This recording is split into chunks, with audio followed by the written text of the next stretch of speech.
Assalamu alaikum. I'm Dr. Ikra from Edu Hospital. Today the topic of discussion is ventrokeratoconjunctivitis. अब ये होता क्या है? ventrokeratoconjunctivitis जो है ये हमारे पास मौसमी एलर्जी होती है. फॉर एग्जांपल हमारे पास स्प्रिंग में शुरू होती है, हॉट ड्राई क्लाइमेट्स जब होते हैं, फॉर एग्जांपल गर्मियों का मौसम स्पेसिफिकली कह सकते हैं, या ड्राई क्लाइमेट्स, उसमें ये होने के चांसेस बहुत ज़्यादा होते हैं. स्पेसिफिकली जब आप गर्मियों में बहुत सारे बच्चों में देखेंगे कि कोई बार बार खारिश करता है, पानी आती है उनको आंखों में, उनको चुभन होती है, धूप बुरी लगती है उनको, ये चीज़ें सारी निशानियां हैं इसकी बीमारी की. अब इसकी वजह क्या है? वजह या फेमिलियल हिस्ट्री हो सकती है ख़ानदान में, और बहुत सारे बच्चों को, बहन भाइयों को, या इस तरह हो सकता है. दूसरा, इसके अलावा आपको फर्दर अगर बॉडी में कोई भी एलर्जी है, और भी कोई एलर्जी है जैसे दमा हो गया या कोई और बॉडी एक्जिमा, कोई भी जिस्म की एलर्जी है, उसके साथ भी इसका वाबस्ता हो सकती है ये एलर्जी. अब ये शुरू कैसे होती है? शुरू हमारे पास ये 5 साल की कट ऑफ एज है. 5 साल की उम्र से लेकर 20 साल की उम्र के बच्चों में ये बहुत अमूमन और बहुत ज़्यादा आम है.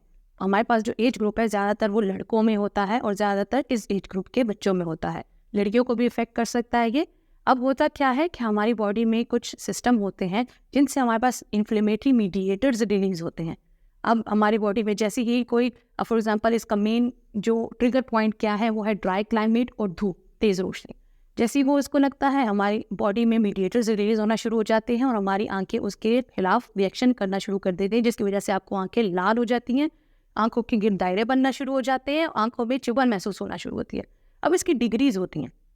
वैसे तो ये है सेल्फ रिबेटिक, खुद ब खुद आता है, आप ठंडे पानी के छिट्टे मारे, रिलैक्स रखें, अपने आप की थोड़ी रूटीन चेंज करेंगे. लेकिन ये है कि ये सेल्फ रिमिटिंग ज़्यादातर होता है.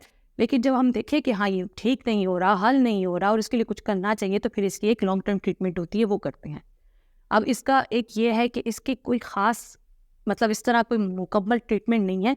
एक उम्र तक पहुँचेगा या बालिगपन तक पहुँचेगा, या एक स्पेसिफिक एज तक पहुँचेगा, तो यही रिमिट सेल्फ रिमिट हो जाती है, खुद ब खुद ख़त्म हो जाती है. अब फॉर एग्जांपल आप आए, मैंने मुआयना किया और मुझे लगा कि हाँ आपको थोड़ा सा माइल्ड है. माइल्ड के लिए जो हम ट्रीटमेंट देंगे वो माइल्ड स्टीरॉयड से शुरू करेंगे, साथ में मास्टर स्टेबलाइजर्स या फिर कोई भी अच्छे सा एंटी एलर्जिक, ये 3 की कम्बिनेशन हम देते हैं. कंडीशन को देख के, कंडीशन जैसी होगी उस तरह की दवाई को हम लोग थोड़ा सा टेपर ऑफ करते हैं, देखते हैं. लंबे अरसे के लिए इलाज होता है. लेकिन इसके लिए मैं हमेशा सबको ये मशवरा देती हूँ, और सबको करते हुए, ठंडे पानी के जो समर्स होते हैं उन पर ठंडे पानी के छिट्टे बहुत रिलैक्स करते हैं आपकी आई को. ठीक है. उसके अलावा आप क्या कर सकते हैं, आप पी कैप्स का इस्तेमाल शुरू कर सकते हैं धूप में, काले चश्मों का इस्तेमाल शुरू कर सकते हैं धूप में. ज़्यादातर बच्चों को छत पे जाने से और धूप की तरफ देखने में, उससे थोड़ा सा परहेज़ करवाएंगे. जैसे अब आजकल फॉर एग्जांपल काइट्स के लिए बच्चे आसमान पे देखते हैं, उससे भी काफ़ी मसला शुरू हो जाता है. इसके अलावा आंखों को रिलैक्स रखें, ठंडे पानी के छिट्टे मारे करें. इससे आपकी रूटीनली आंखों में इन्फेक्शन और कंजेशन और इन्फ्लेमेशन होने के चांसेस बहुत कम हो. इसके अलावा अब इसकी ट्रीटमेंट जो होती है वो तो कंडीशन को देख के देनी पड़ती है, और लॉन्ग टर्म होती है. अच्छा, इसका नुकसान क्या है? अब फॉर एग्जांपल ये हो सकता है कि बहुत ज़्यादा खारिश करके कॉर्निया पे स्कारिंग्स बन सकती हैं. जो कॉर्निया हमारी आंख का शीशा है, जिस पे फर्दर हम लोग पहले ही बहुत सारी बना चुके हैं वीडियोस, उसमें क्या होता है कि जो हमारी आंख के सामने वाली पुतली होती है उसके ऊपर निशान बनना चाहिए. अगर एक दफ़ा उस पर निशान आ जाए या वो टेढ़े हो जाए, तो उसका इलाज यही है कि ट्रांसप्लांट किया जाता है. फिर तो बच्चों को रबिंग से रोकेंगे.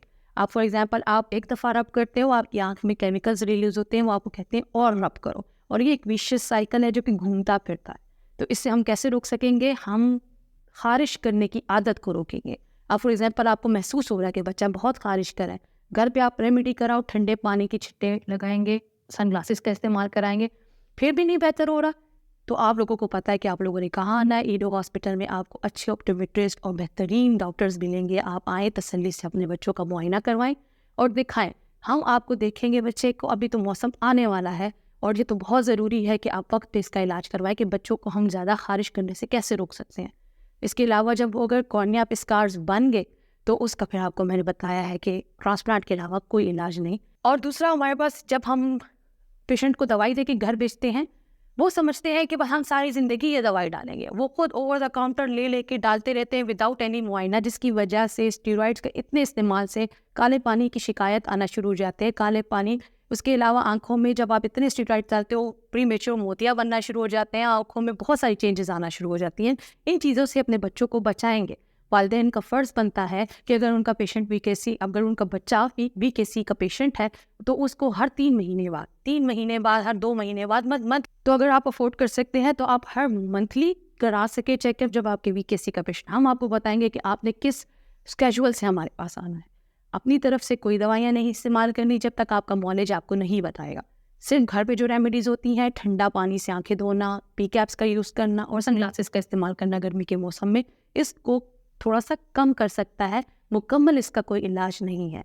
ये हर साल आता है, कभी ज़्यादा आता है, कभी कम आता है, अपनी मर्ज़ी से आता है, अपनी मर्ज़ी से जाता है ये मसला। इसके अलावा फॉर एग्ज़ाम्पल अगर ये प्यूबर्टी एक एज होती है, जैसे फॉर एग्ज़ाम्पल बालिग़पन कहते हैं उसको, उस जैसी टच करते हैं तो ये काफ़ी रिग्रेस हो जाता है और बहुत सारे लोगों में एकदम से ख़त्म हो जाता है।